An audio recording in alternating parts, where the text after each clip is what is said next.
بسم اللہ الرحمن۔ السلام علیکم خواتین و حضرات۔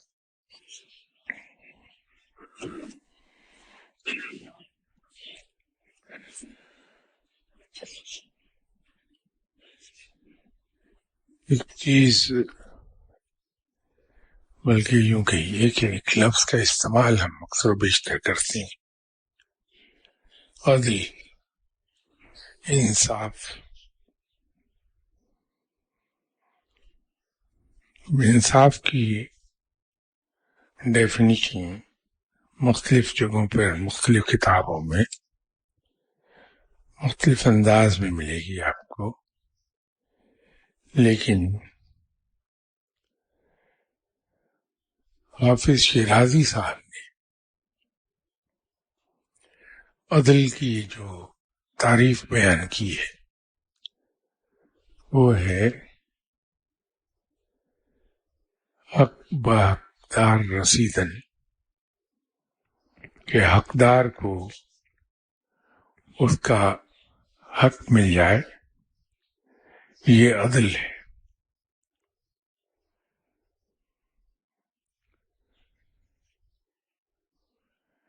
ہم اپنے جسم اور روح کے ساتھ عام طور پر عدل کر نہیں پاتے۔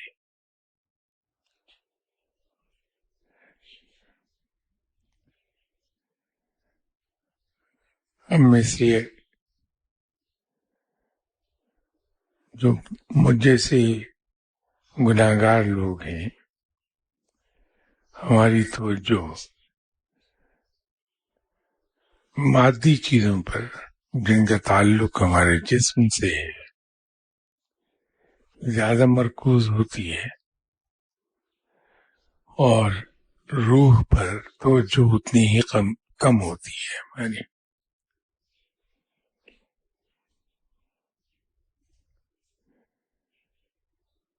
مولانا روم کا کہنا یہ ہے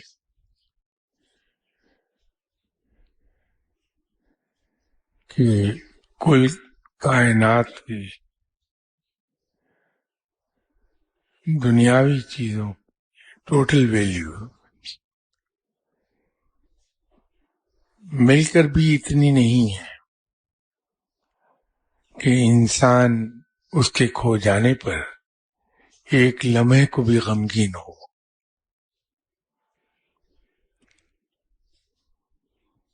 اور مولانا روم ہی کا فرمانا یہ ہے کہ مادی چیزوں کو مادی جسم کے حوالے کر دینا چاہیے۔ مراد اس سے یہ ہے مولانا روم کی کہ جو دنیاوی چیزیں ہیں ہماری، دنیاوی معاملات جو ہیں، اس کو ہم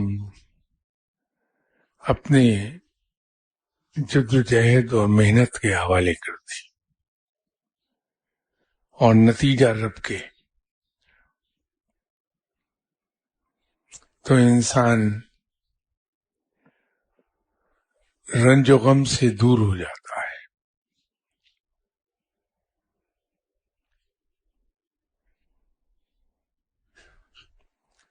مولانا روم نے اس سلسلے میں ایک بہت ہی خوبصورت مثال دی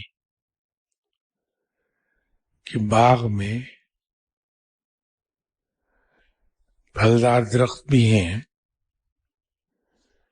پھول بھی ہیں، اور ان پھولوں کے ساتھ کانٹے ہیں اور کانٹے دار جھاڑیاں بھی ہیں۔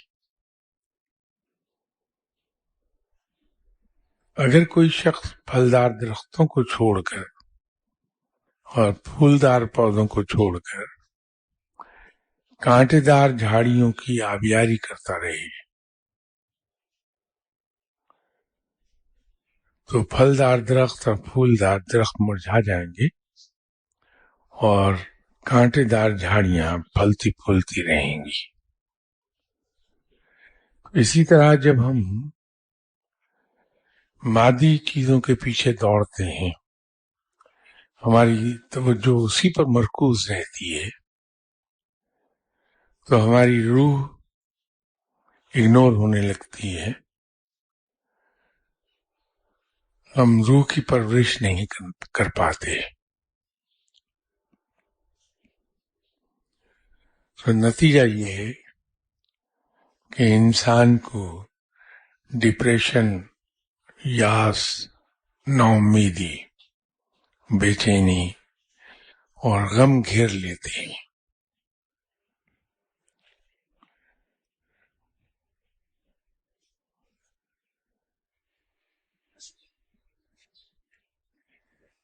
مادی چیزوں اور روح کے ساتھ انصاف اگر ہم کرنا چاہیں تو امام غزالی نے جو دل کی 10 آلائشیں بیان کی تھی کہ انسان اگر اپنے دل کو ان 10 آلائشوں سے پاک کر لے تو قرب الہی کا سفر طے ہونے لگتا ہے۔ تو ان 10 آلائشوں میں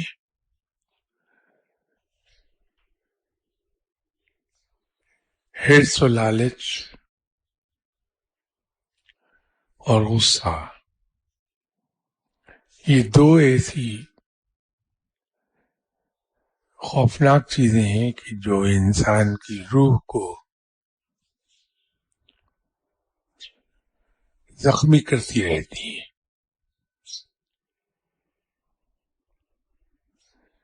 اگر ہم کسی طور اپنے جسم کو، اپنے نفس کو، اپنے دل کو غصے سے پاک کر لیں اور حرص اور لالچ سے پاک کر لیں تو ہم اپنے جسم اور روح کے ساتھ بہتر طریقے پر انصاف کرنے لگیں گے۔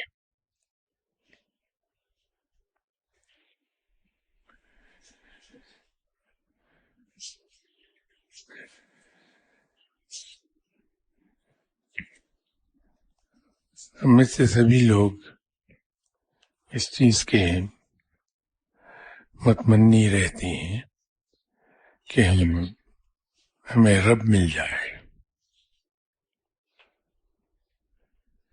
لیکن ہمارا مسئلہ یہ ہے کہ ہمیں خواہش تو یہ ہوتی ہے کہ ہم کراچی پہنچ جائیں، لیکن ہم سڑک وہ پکڑتے ہیں جو ہمیں پشاور لے جائے۔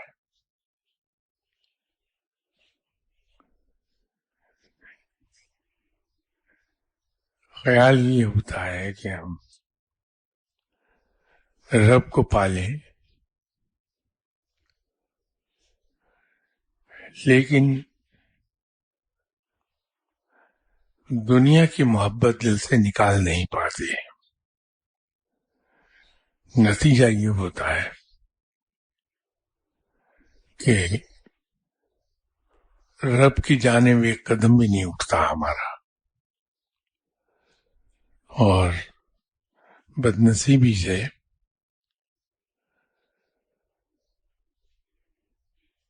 ہم پر دنیاوی اغراض غالب آئی ہوتی ہیں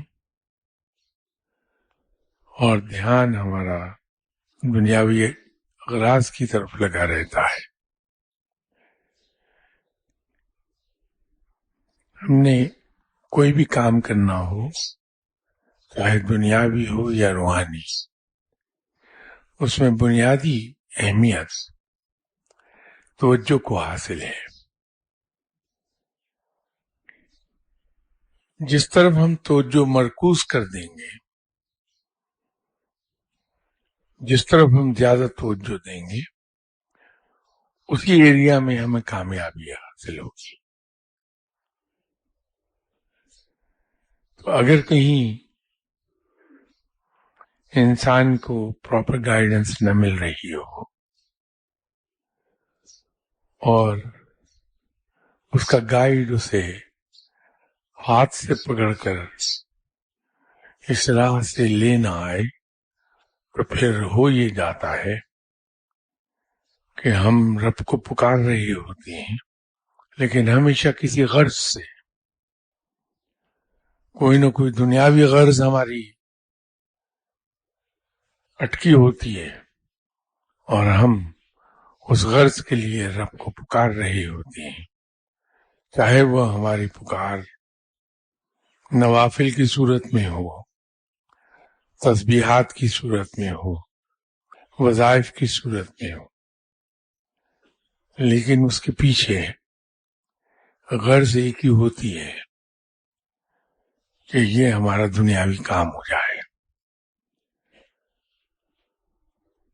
مزے کی بات یہ ہے کہ ہم رب سے دعائیں مانگتے ہیں، تو اگر کہیں ہم دعا بآواز بلند مانگیں تو اپنی دعا کو خود ہم سنیں، اس پہ دھیان دے دیں۔ جو دوسرے لوگ بیٹھے دعا مانگ رہے ہیں،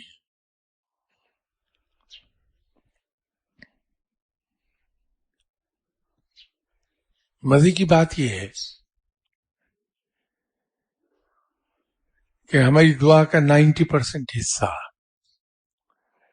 دنیاوی اغراض سے ہوتا ہے۔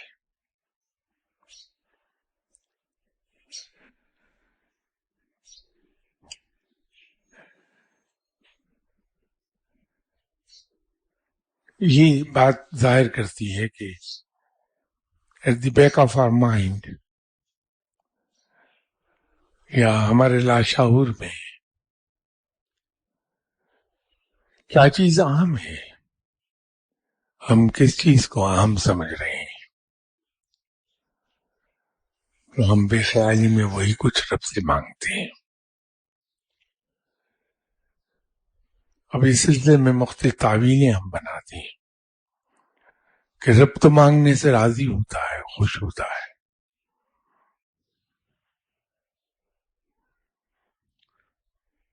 بالکل صحیح ہے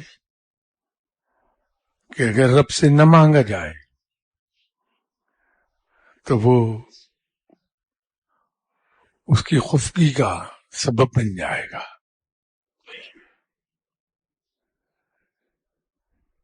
لیکن کیا یہ درست نہیں ہے کہ مانگنے کے لیے تو دنیاوی چیزوں کے علاوہ بہت کچھ ہے کہ جو ہم رب سے مانگ سکتے ہیں، اس لیے کہ یہ رب ہی ہے جو ہمیں ہر چیز عطا فرماتا ہے۔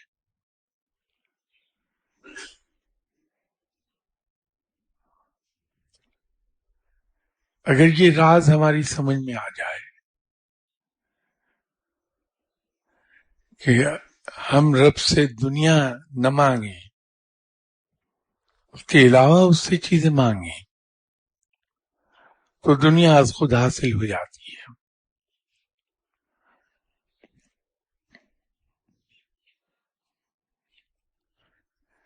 اسی سلسلے میں دلیل یہ بھی ہم دیتے ہیں، اگر کوئی آدمی ہمیں سمجھائے، اور میں تو دیتا ہوں یہ دلیل، کوئی مجھے اگر سمجھانے کی کوشش کرے کہ رب سے تم ہمیشہ دنیا ہی مانگتے رہتے ہو، ایسی چیز اس سے مانگتے ہو جس کو وہ سب سے حقیر سمجھتا ہے۔ یہ دنیا اور مال دنیا رب کی نظر میں انتہائی حقیر ترین چیز ہے، تو جس کو وہ سب سے حقیر سمجھتا ہے میں اس سے وہی مانگتا ہوں۔ تو میں دلیل فوری طور پہ یہ دیتا ہوں کہ صاحب وہ دعا تو دیکھیے کہ ہم نے رب سے کیا مانگا کہ ہماری دنیا بھی آسن کر دے اور آخرت بھی آسن کر دے، اور اس میں دیکھیے دنیا پہلے ہے، آخرت بعد میں ہے۔ میں یہ فوراً دلیل دے دیتا ہوں۔ اگر سامنے والا انسان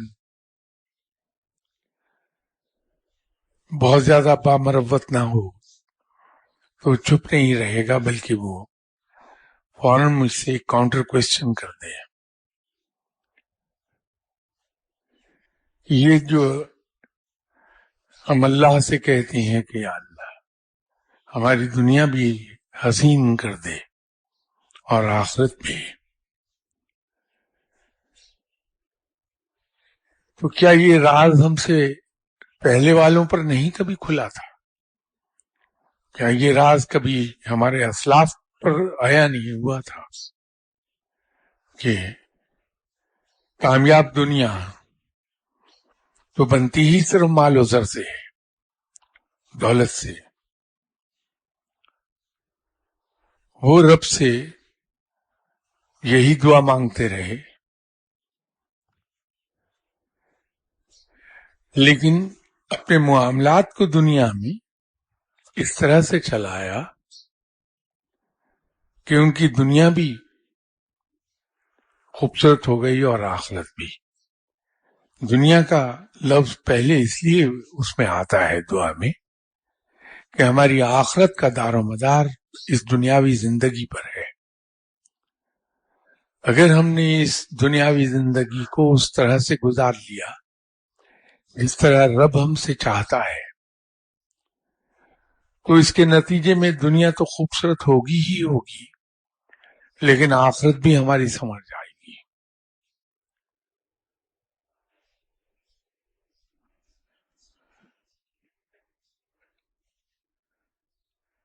میں ہمیشہ ایسے ہیلے بہانے کرتا رہتا ہوں جب کوئی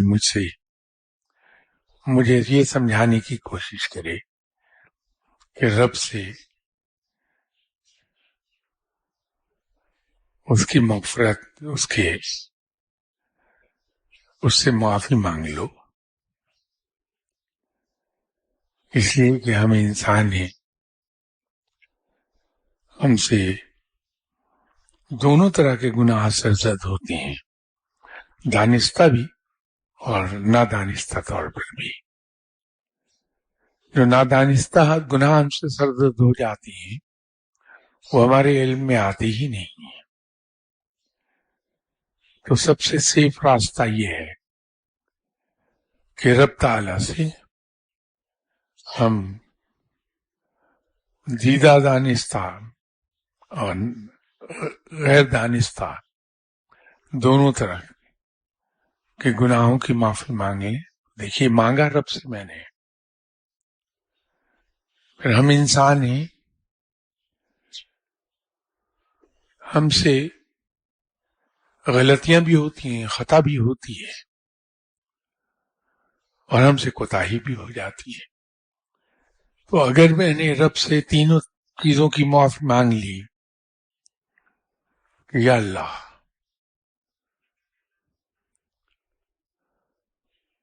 مجھے معاف فرما دے میرے ان تمام گناہوں کے لیے جو دانستہ طور پر مجھ سے سرزد ہو گئے اور غیر دانستہ طور پر بھی، میری خطاؤں کو معاف فرما دے، میری کوتاہیوں کو سے صرف نظر کر لے۔ تو یہ سب مانگ رہا ہوں پھر میں،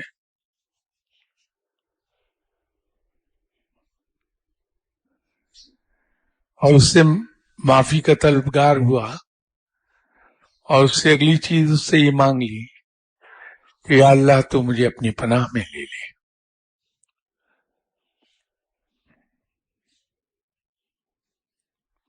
یا اللہ میں تجھ سے تیری پناہ مانگتا ہوں،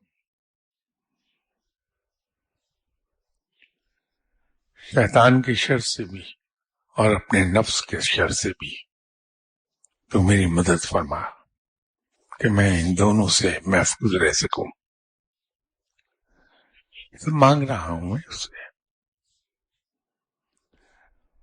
میں اس سے اگر یہ کہتا ہوں کہ یا اللہ تو مجھ پر رحم فرما دے، میں اس سے مانگ رہا ہوں، اس کا رحم مانگ رہا ہوں۔ میں اس سے اگر یہ کہتا ہوں کہ یا اللہ تو مجھ پر اپنی رحمت نازل فرما دے، تو یہ بھی اس کے سامنے ہاتھ پھیلا رہا ہوں میں۔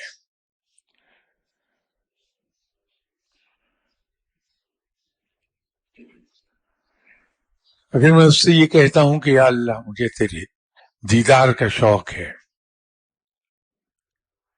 یا اللہ تو مجھے اپنا آپ عطا فرما دے. اس سے مانگ رہا ہوں. یہ سب مانگنے کی چیزیں ہیں.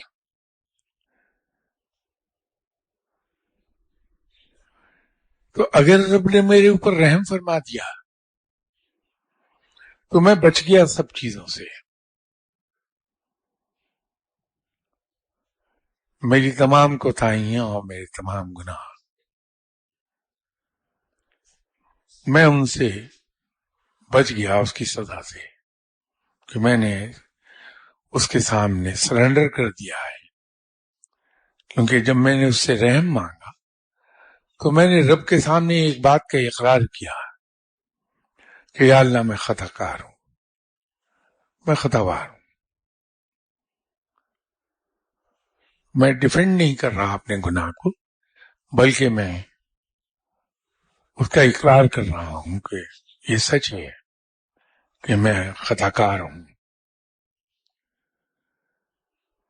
رحم مانگ کر ایک تو یہ میں نے اس کے سامنے اقرار کر لیا, کیونکہ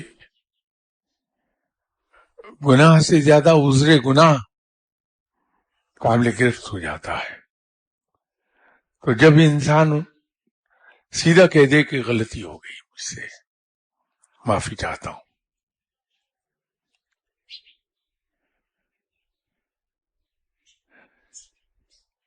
دوسرا جب میں اس سے رحم مانگتا ہوں تو میں اس کے سامنے ایک بات کا اقرار کر رہا ہوں کہ یا باری تعالیٰ تو سب سے زیادہ طاقتور ہے, میں اتنا ہی کمزور ہوں. کیونکہ رحم صرف کمزور مانگتا ہے اور رحم طاقتور سے مانگا جاتا ہے. تو نہ کہتے ہوئے بھی یہ سب میں اقرار کر رہا ہوں رب کے قوی ہونے کا اور اپنے کمزور ہونے کا. اور اس سے جب میں رحم مانگ رہا ہوں تو میں اس کے سامنے سرنڈر کر رہا ہوں. تو جو ہتھیار ڈال دے اس کو کچھ کہا نہیں جاتا.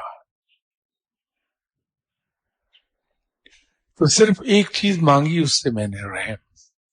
در حقیقت میں نے اس کے سامنے 3 چیزوں کا اقرار کر لیا ہے. اور جب میں اس سے اس کی رحمت مانگ رہا ہوں اور رب میرے اوپر رحمت کر دے, اس لیے کہ وہ ہے ہی رحیم و کریم, تو مجھے دنیا کی بہترین چیزیں عطا ہو جائیں گی, آخرت کی بہترین چیزیں عطا ہو جائیں گی, اس لیے کہ میں تو اس سے اس کی رحمت کا خواستگار ہوں, اس سے اس کی رحمت مانگ رہا ہوں. تو جس کو وہ بہترین سمجھتا ہے پھر وہ مجھے وہ عطا کرے گا. تو رب کے نزدیک جو چیز بہترین ہے وہ واقعی بہترین ہوگی, پھر اس میں کوئی شک نہیں ہوگا.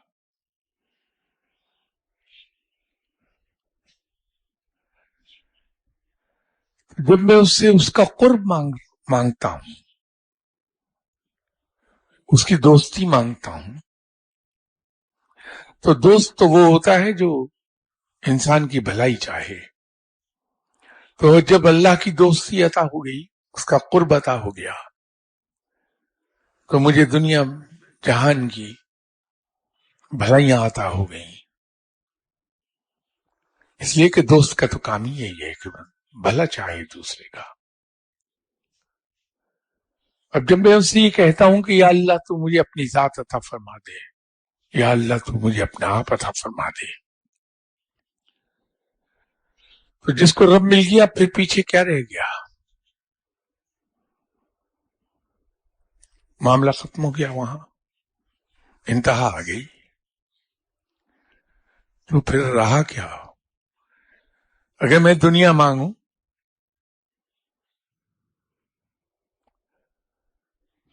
دنیا تو خرچ ہو جائے گی, چوری ہو جائے گی, ضائع ہو جائے گی, تو میرے ہاتھوں میں کیا رہا؟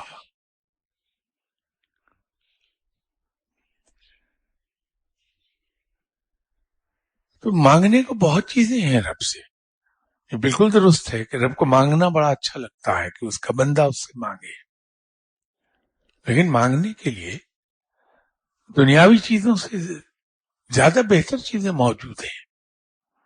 ہم اس سے وہ چیز کیوں مانگیں جس کو وہ سب سے زیادہ حقیر جانتا ہے؟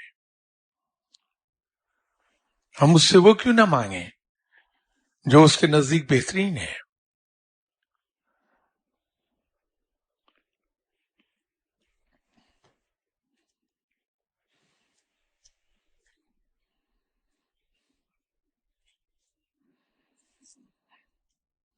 یہ کچھ سوالات ہیں.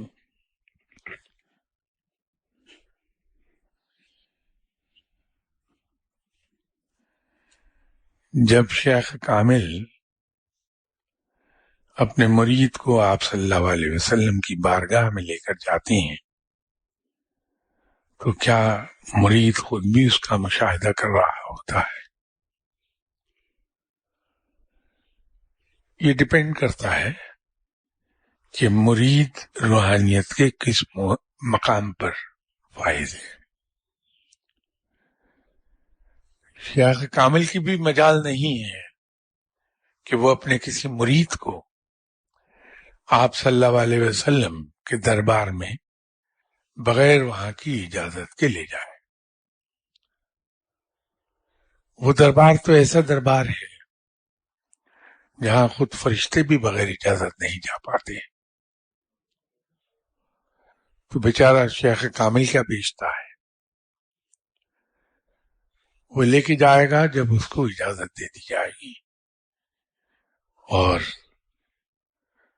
جب مرید اس مقام پر آتا ہے تو پھر شیخ کامل جب اپنے مرید کو آپ صلی اللہ علیہ وسلم کی خدمت میں پیش کرتا ہے تو مرید مشاہدہ کر رہا ہوتا ہے.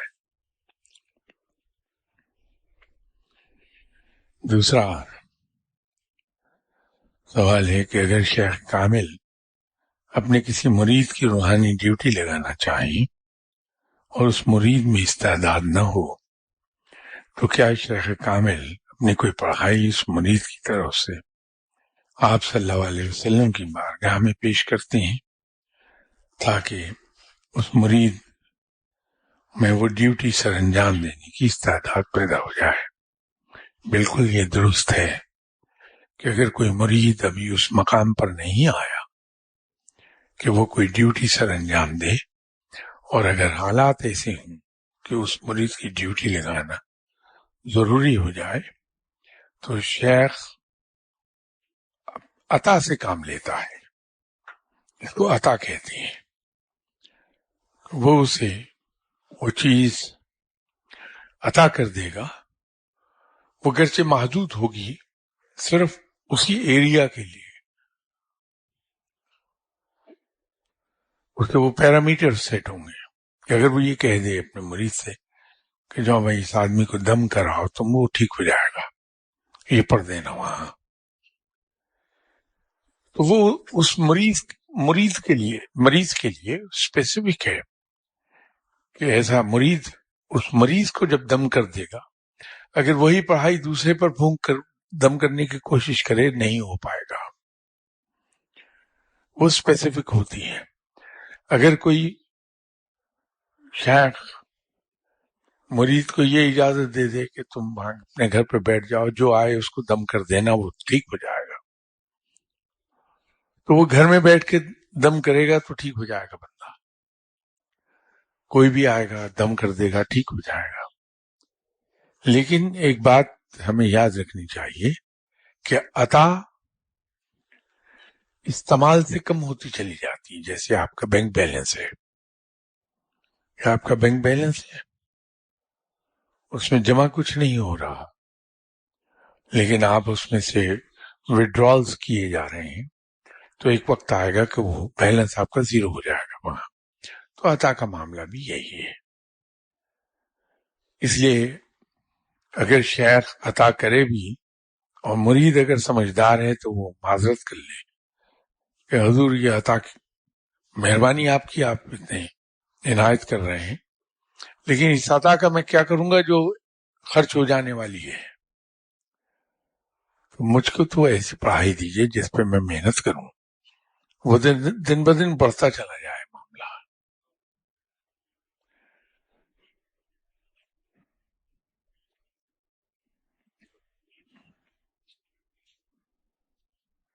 اگلا سوال یہ کہ کچھ لوگوں کی شخصیت اور قرب ہماری روح کو بیمار کر دیتی ہے، اس طرح کچھ جگہوں پر جا کر ہماری روح بہت بوجھل ہو جاتی ہے۔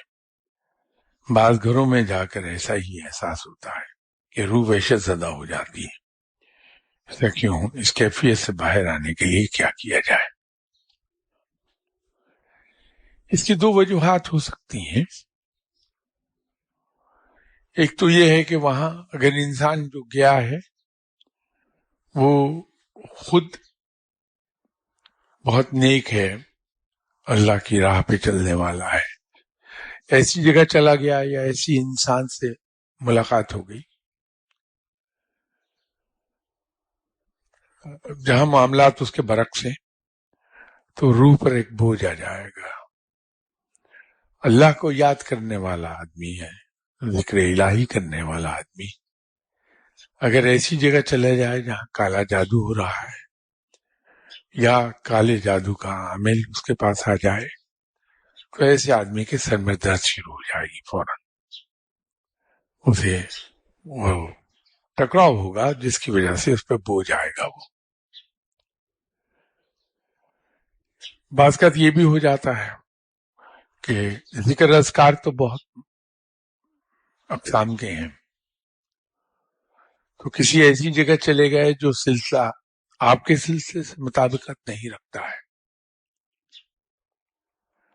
تو وہاں انسان فیل کرتا ہے کہ میں بوجھل ہو گیا۔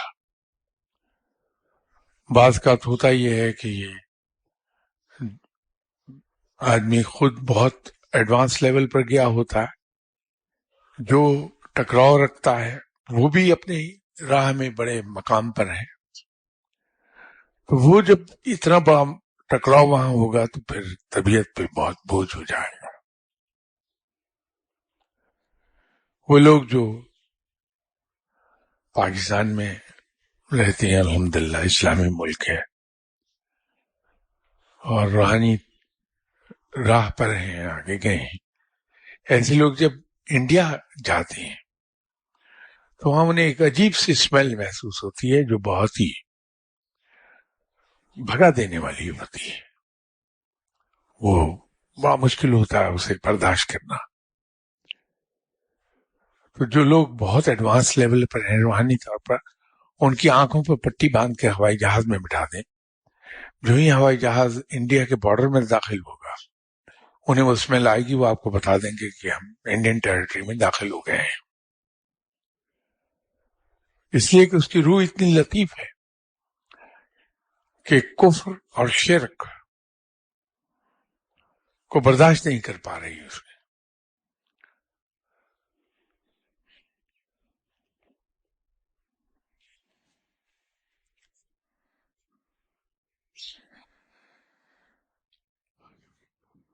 سنا ہے کہ جہاں درود شریف پڑھا جاتا ہے وہاں آپ صلی اللہ علیہ وسلم اہل بیت اور صحابہ کرام کے جماعت تشریف لے آتے، ہم ان کی موجودگی کیسے محسوس کر سکتے ہیں؟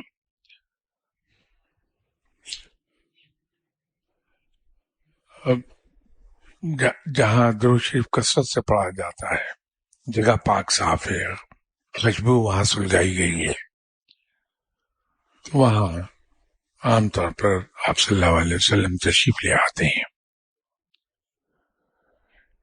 اس کا احساس ہمیں دو طریقے سے ہو جاتا ہے کہ وہ جو لوگ وہاں درود شریف پڑھ رہے ہیں وہ روحانی طور پر کیسے ہیں۔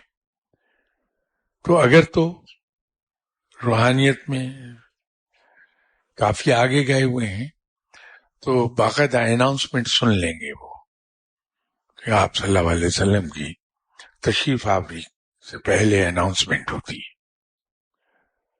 نہیں تو خوشبو آ جائے گی، محسوس ہو جائے گا۔ اگر روحانی طور پر بہت ہی لو لیول پر ہے تو ایک دم سے انہیں احساس ہوگا اس جگہ رونق بڑھ گئی ہے، روشنی پھیلی ہے، وہ جگہ روشن دکھائی دینے لگے گی زیادہ. تو اس سے پتہ چل جاتا ہے کہ آپ صلی اللہ علیہ وسلم کی تشریف آوری ہوئی ہے.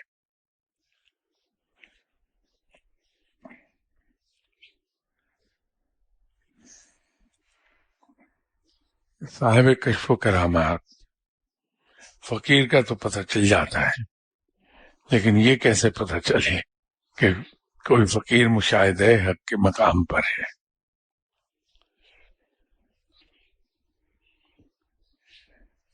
یہ مزے کا سوال ہے.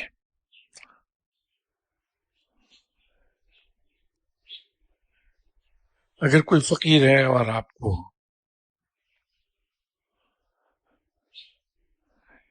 یہ پتہ چلا کہ یہ تو صاحب کشف و کرامات ہے،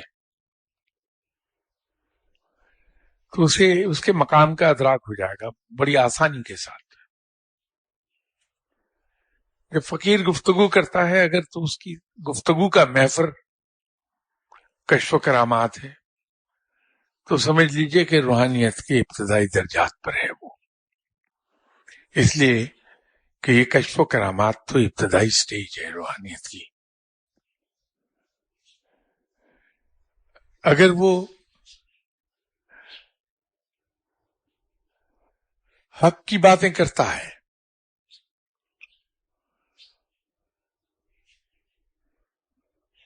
یا جب وہ رب تعالیٰ کا ذکر کرتا ہے تو اس کی آواز میں ایک عجیب خوشی اور ایک عجیب سا نشہ آپ کو محسوس ہوتا ہے.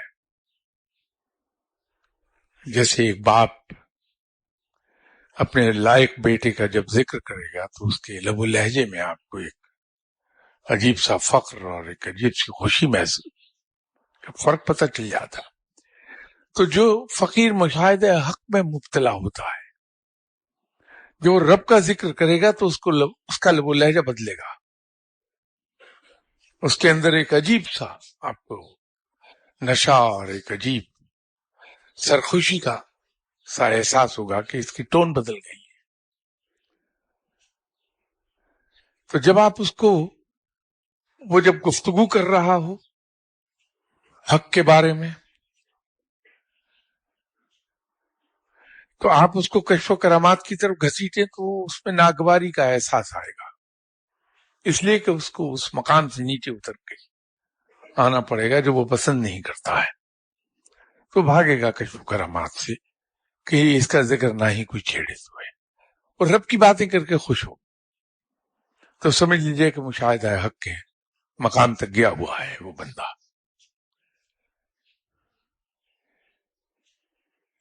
اسی طرح فقیر سے آپ دعا کے لیے کہیے جو مشاہدہ حق کے مقام پر گیا ہے،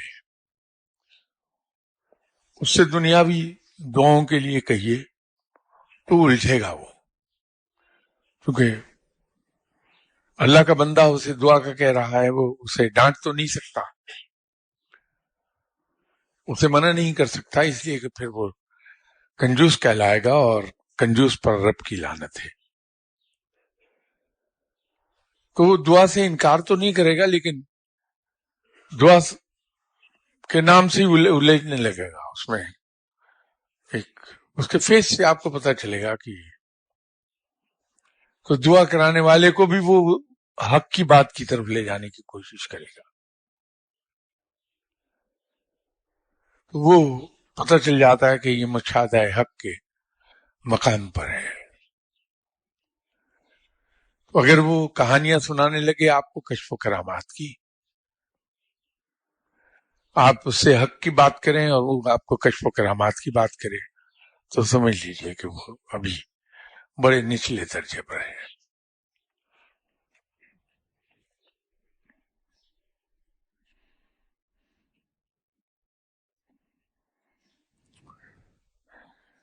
کہ کسی ولی اللہ کو جب کوئی روحانی اسائنمنٹ دی جاتی ہے تو اس کی تکمیل کا دورانیہ کیا وہ ولی اللہ خود طے کرتا ہے.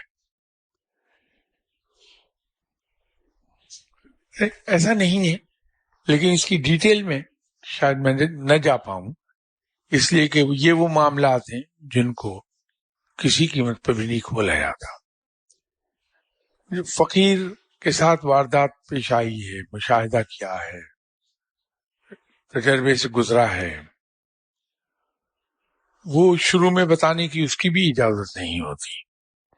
لیکن جب فقیر ایک خاص مقام تک اوپر چلا جائے تو لوگوں کو انسپائر کرنے کے لیے کہ لوگ راغب ہوں ادھر کو، اس کو اجازت ہو جاتی ہے کہ ایک حد تک، یہ میں خاص طور پہ زور دے کے عرض کرنا چاہتا ہوں کہ ایک حد تک اس کو بیان کر دے، اس حد سے آگے نہیں بیان کرے گا وہ، تاکہ لوگ انسپائر ہوں اور ادھر کو آ جائیں.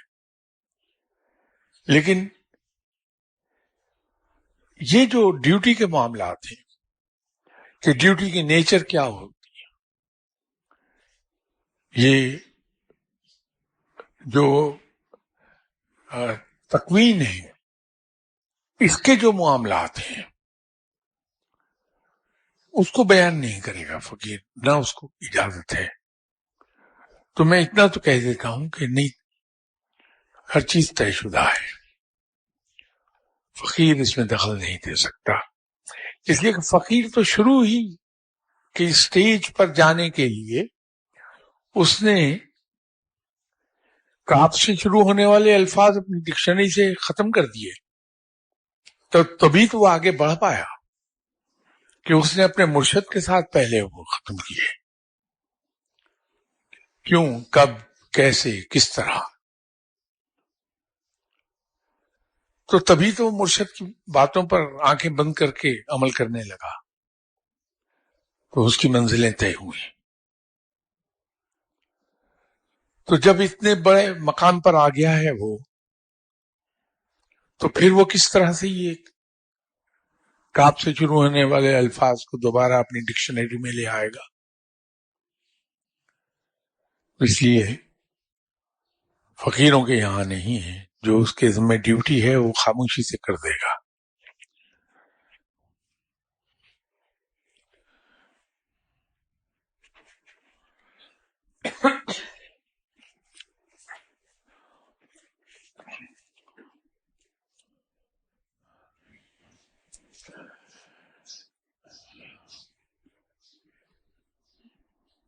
جب آپ صلی اللہ علیہ وسلم کی مجلس میں زندہ اولیاء اللہ کی حاضری ہوتی ہے تو کیا اولیاء اللہ اس وقت حالت استقراق میں ہوتے ہیں یا مکمل ہوش و حواس میں؟ یہ غالباً اصل میں پوچھنا یہ چاہ رہے ہیں یہ صاحب کہ وہ روحانی طور پر وہاں ہوتے ہیں یا جسمانی طور پر؟ وہ روحانی طور پر ہوتے ہیں.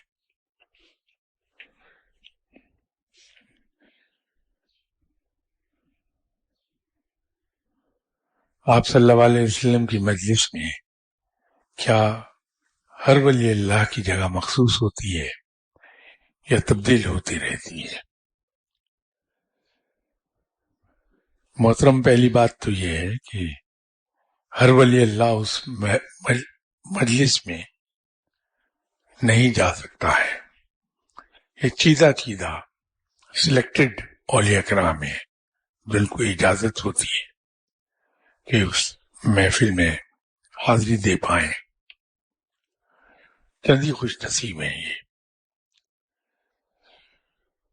ان میں کچھ ایسے بھی ہیں جو دنیا سے جا چکے ہیں اور کچھ زندہ لوگ ہوتے ہیں. جو ان کی سینیارٹی بڑھتی ہے، مقام بڑھتا ہے، تو ان کی سیٹ کلوز ہوتی جاتی ہے آپ صلی اللہ علیہ وسلم.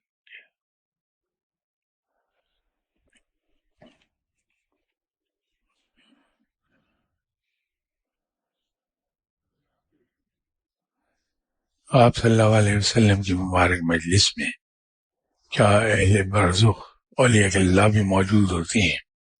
کیا ان کی کوئی خاص پہچان ہوتی ہے؟ خاص پہچان نہیں ہے، وہ تو باقاعدہ پہچانے جاتے ہیں کہ یہ جناب حضرت علی کرم اللہ وجہ ہیں، یہ جناب حضرت پیران پیر غوث اعظم دستگیر ہیں، یہ بابا فرید ہیں، تو پہچانے جاتے ہیں. تو نشانی کیا؟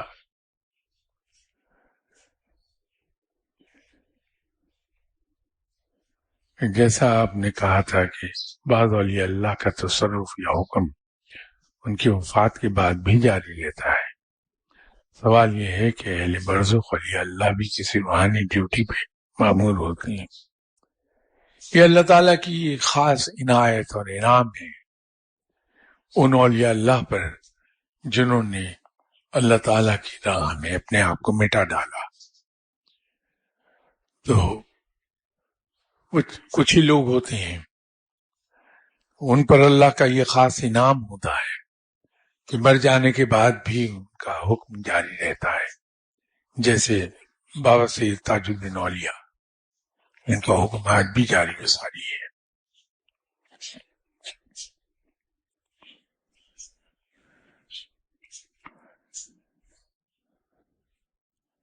جن زندہ بزرگ کی زیارت سے خلق خدا کو فائدہ ملتا ہے، ان بزرگ کی دنیا سے جانے کے بعد اگر ان سے رجوع کیا جائے یا ان کے مزار پر حاضری دی جائے تو کیا ان سے اسی قدر فائدہ و برکت حاصل ہوتی ہے یا اس سے کم یا زیادہ؟ دیکھیے، زیارت سے تو کوئی فائدہ ہوتا نہیں. ہاں، البتہ ایک انداز سے فائدہ ہے کہ اگر کسی بزرگ کو دیکھنے سے رب یاد آ جائے اور ان بزرگ کو دیکھ کر انسان انسپائر ہو نیکی کی راہ پہ چلنے کے لیے، تو یہ فائدہ ضرور ہے دیدار سے. ورنہ اصل فائدہ تو یہ ہے کہ جو کچھ وہ بزرگ تعلیمات دے رہے ہیں، پھیلا رہے ہیں، ایک تو اس علم کو حاصل کیا جائے، پھر اس پر عمل کیا جائے، تو بہت فائدہ ہے. اصل فائدہ تو یہی ہے کہ انسان کو علم مل جائے اور اللہ یہ توفیق بخش دے کہ اس علم پر عمل کر لیا جائے، تو صحیح فائدہ وہ ہے.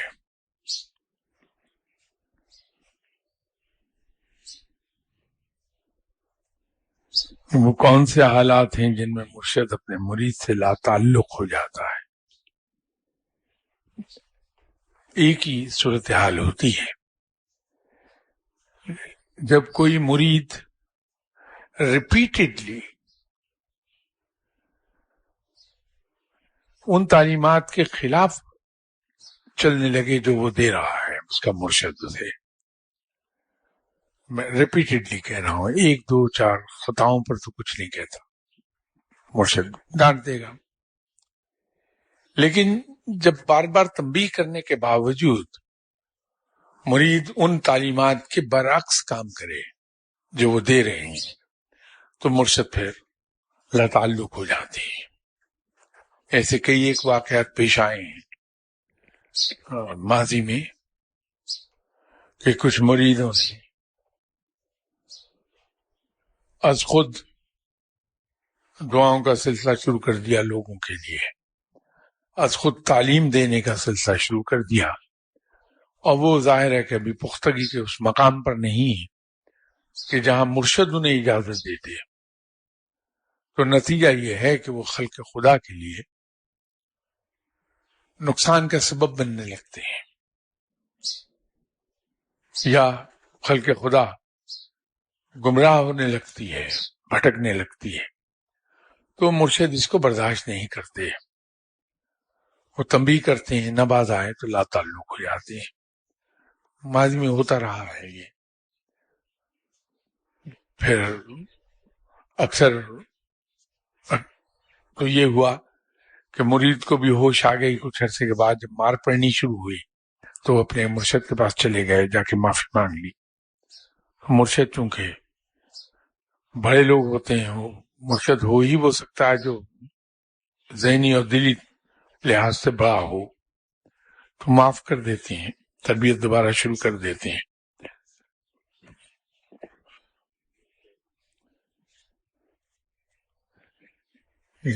اگلا ان کا سوال خاصا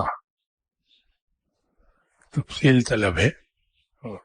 آپ کا ٹائم ختم ہو گیا، میں مزید ٹائم نہیں لوں گا. اس کو انشاءاللہ نیکسٹ سنڈے بشرط زندگی بیان کریں گے. سوال ہے کہ ولایت کی کتنی شاخیں ہیں؟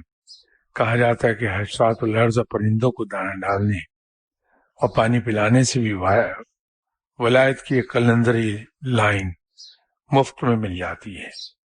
آپ کا کیا خیال ہے بھائی؟ اگر یہ مفت آتی ہوئی چیز کا مجھے پتا ہوتا تو میں تو پہلا آدمی ہوتا کہ بس بغیر محنت کے ولایت مل جائے تو میں ادھر کو بھاگتا. یہ معاملات اور ہیں، یہاں عقل سے نہیں پہنچا جا سکتا، یہاں صرف جذبے سے جاتا ہے بندہ. تو اس پہ انشاءاللہ اگلی اتوار بات کریں گے. میں معافی چاہتا ہوں، میری آواز نکل نہیں رہی، شاید آپ لوگوں کو بات سمجھنے میں دقت آئی ہو، آج اس کے لیے میں معافی چاہتا ہوں. انشاءاللہ بشرط زندگی اگلی اتوار ملاقات ہوگی. السلام علیکم.